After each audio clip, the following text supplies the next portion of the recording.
گناہ کبیرہ میں سے 28ویں نمبر کا جو گناہ کبیرہ ہے اس کا نام ہے حرام کمانا اور حرام کھانا۔ 28ویں نمبر کا گناہ کبیرہ حرام کمانا اور حرام کھانا۔ قرآن کریم کے اندر انبیاء کرام کی جماعت کو اللہ نے اس بارے میں حکماً ارشاد فرمایا کہ یا ایھا الرسول کلوا من الطیبات،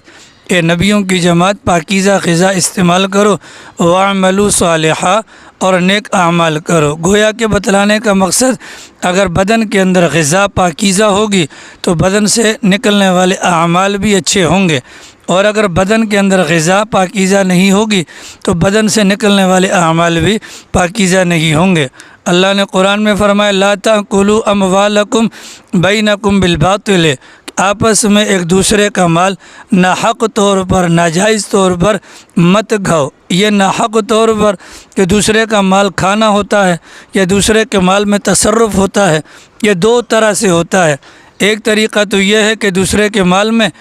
خیانت کا معاملہ کر لیا جائے، دوسرے کے مال کو چرا لیا جائے، دوسرے کے مال کو غصب کر لیا جائے، تو مال دوسرے کا ہوگا اور استعمال کوئی اور کرے گا تو یہ بھی حرام اور ناجائز طریقہ ہوگا۔ اور دوسرے کے مال میں تصرف کا دوسرا طریقہ یہ ہے کہ ہنسی مذاق کے ذریعے سے دوسرے کے مال کو لیا جائے، ہنسی مذاق کے طریقے سے دوسرے کے مال کو لیا جائے۔ اور وہ طریقہ کیا ہے کہ جوئے وغیرہ کے ذریعے سے، کھیل کود تماشے یا لہو لعب کے آلات وغیرہ کے ذریعے سے یا ان کی خریداری کے ذریعے سے دوسرے کے مال کو لے لیا جائے۔ تو یہ دونوں طریقے جو ہیں اس کے اندر چونکہ مال دوسرے کا ہوتا ہے، استعمال کسی اور کا ہوتا ہے، اور مال ہتھیانے میں طریقہ کار ناحق ہوتا ہے، اس بنیاد پر اس کو حرام قرار دیا گیا۔ رسول اکرم صلی اللہ تعالیٰ علیہ وسلم کا فرمان ہے کہ جو بندہ اس بات کی پرواہ نہیں کرتا، جو بندہ اس بات کی پرواہ نہیں کرتا اس نے مال کیسے کمایا، اللہ بھی اس بات کی پرواہ نہیں کرے گا، اس کو جہنم کے کون سے دروازے سے اندر داخل کرے گا۔ چنانچہ رسول اکرم صلی اللہ علیہ وسلم کا فرمان ہے کہ جو بدن حرام کے لقمے سے پرورش پاتا ہے ایسے بدن کے اوپر اللہ نے جنت کو حرام قرار دے دیا ہے۔ رسول اکرم صلی اللہ علیہ وسلم کا فرمان ہے کہ روزانہ کی بنیاد پر بیت المقدس پر کھڑے ہو کر ایک فرشتہ یہ اعلان کرتا ہے کہ جو بندہ صبح دن اور رات میں اعلان کرتا ہے فرشتہ کہ جو بندہ حرام کھاتا ہے اللہ نہ اس کا فرض قبول کرتا ہے اور نہ ہی اللہ اس کا نفل قبول کرتا ہے۔ معراج کی رات کا واقعہ سرکار نے بیان فرمایا تو اللہ کے نبی علیہ السلام نے فرمایا ایک بندے پر سے میرا گزر ہوا جو الٹا لیٹا ہوا تھا۔ الٹا لیٹنے سے مراد یہ ہے اس کی پیٹھ آسمان کی طرف تھی اور اس کا پیٹ زمین کی طرف تھا۔ سرکار نے فرمایا کہ میں نے دیکھا کہ دو بندے ہیں جو اس کے اوپر معمور ہیں اور ان کے ہاتھ میں لوہے کا آکڑا ہے، یعنی گیندی سمجھ لیں، اسی قسم کا کوئی آلہ سمجھ لیں، اور وہ جو دونوں بندے ہیں ایک بندہ ہے اور ایک بندہ لیٹا ہوا ہے اور دوسرا بندہ اس کے اوپر معمور ہے۔ تو میں نے دیکھا کہ وہ بندہ جو معمور تھا وہ لوہے کے اس آلے سے اس کے جبڑے کو چیرتا تھا اور یہاں تک پہنچا دیتا تھا، جبڑے کو چیرتا تھا اور یہاں تک پہنچا دیتا تھا۔ اسی طریقے سے اس کی آنکھوں کا معاملہ بھی ہے۔ تو یہ باتیں اللہ کے نبی علیہ السلام نے جو بیان فرمائی ہیں اس کے پیچھے بھی وجہ کیا ہے کہ یہ بندہ پرواہ نہیں کرتا تھا، اللہ تعالیٰ کو بھی ان باتوں کی پرواہ نہیں ہے۔ تو یہ جو حرام کا معاملہ ہے یہ بڑا سنگین ہے۔ چنانچہ کتابوں کے اندر بزرگوں کے واقعات کے اندر یہ بات لکھی ہے کہ وہ حضرات فرماتے ہیں اگر کوئی بندہ 10 روپے کا کپڑا خریدتا ہے اور 10 روپے کے کپڑے میں سے 9 روپے کا جو کپڑا ہے وہ حلال کی آمدنی سے ہے اور 1 روپے کا 1 روپیہ حرام کی آمدنی سے ہے، تو جب تک یہ والا کپڑا انسان کے بدن پر رہے گا نہ تو اللہ اس کے فرض کو قبول کرے گا اور نہ ہی اللہ اس کے نفل کو قبول کرے گا۔ تو غذا کا معاملہ ایسا ہے کہ حرام کا لقمہ کھانا اس کو حرام قرار دیا گیا۔ جب لقمے کو حرام قرار دیا گیا تو لقمے کو کمانے کے لیے بھاگ دوڑ کرنا اس کو بھی حرام قرار دیا گیا۔ اب ہم میں سے ہر بندہ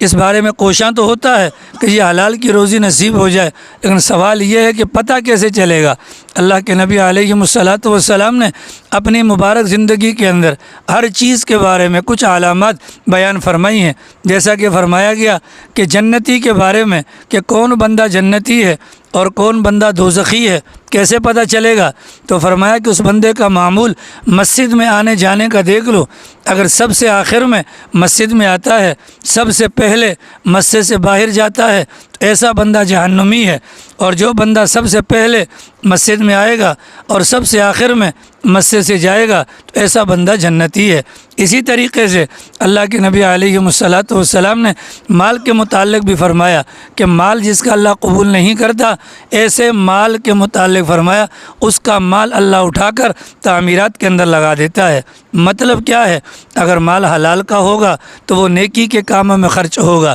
مال حلال کا ہوگا اس مال کے اندر برکت ہوگی۔ سرکار دو عالم صلی اللہ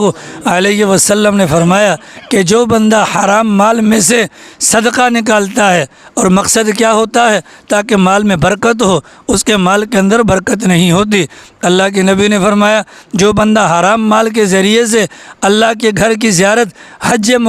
بیت اللہ کے لیے جاتا ہے اور وہاں جا کر کہتا ہے لبیک اللہم لبیک، تو فرشتہ جواب دیتا ہے لا لبیک ولا سعدیک، نہ تو تیرا تلبیہ قبول ہے اور نہ ہی تیرا آنا باعث قبول ہے۔ تو حرام کے متعلق یہ باتیں ہم اپنے دماغ میں رکھیں، اور پھر جو پیغمبر کا فرمان ہے اس کے اوپر اپنی کمائی کو پیش کریں تو ہمیں سمجھ میں آئے گا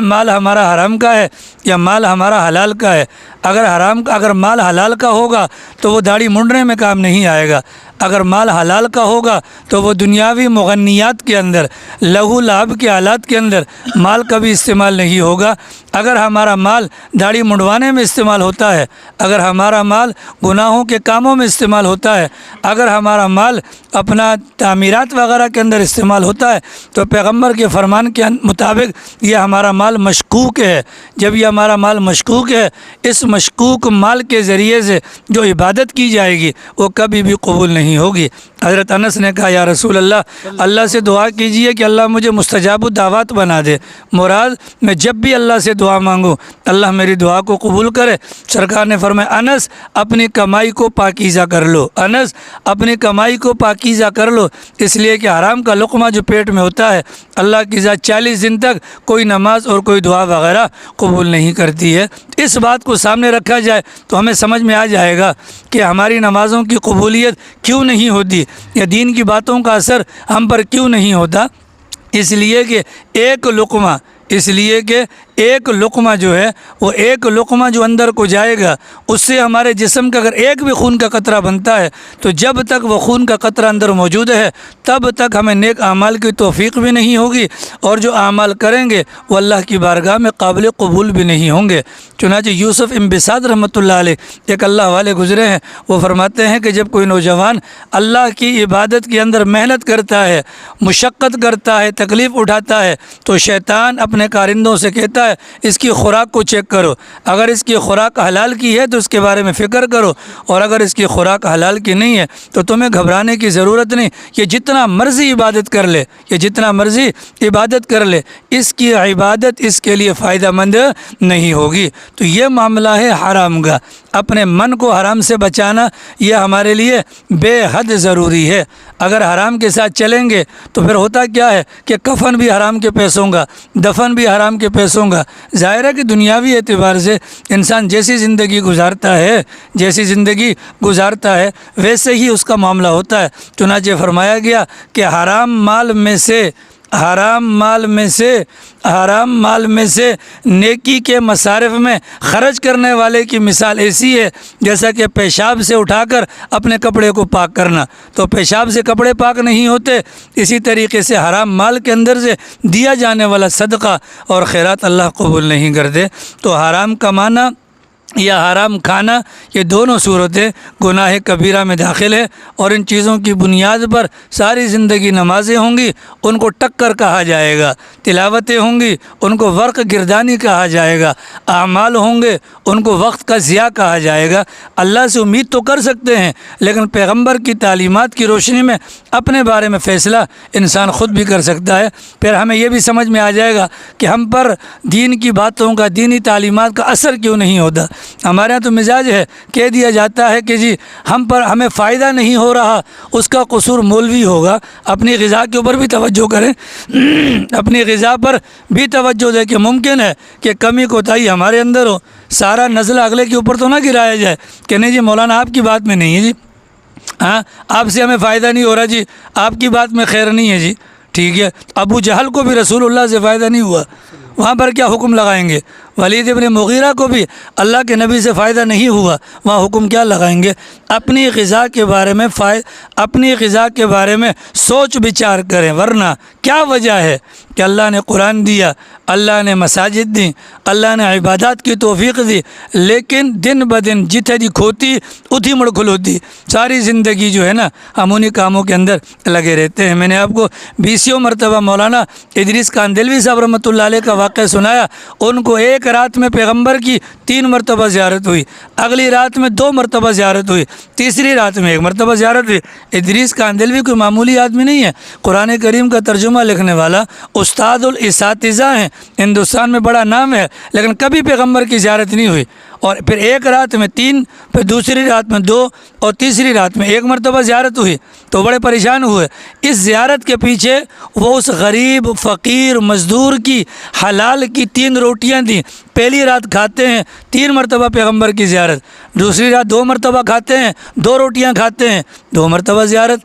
تیسری رات 1 روٹی 1 مرتبہ زیارت۔ تو حلال کے پیچھے یہ چیزیں ساری آتی ہیں۔ مفتی شفیع صاحب رحمۃ اللہ علیہ فرمانے لگے کہ میں روزے رسول پر گیا اللہ کے نبی کے روزے پر سلام کرنے کے لیے۔ آپ نے ویڈیوز میں دیکھا ہوگا کہ جو حضرات وہاں پر گئے ہیں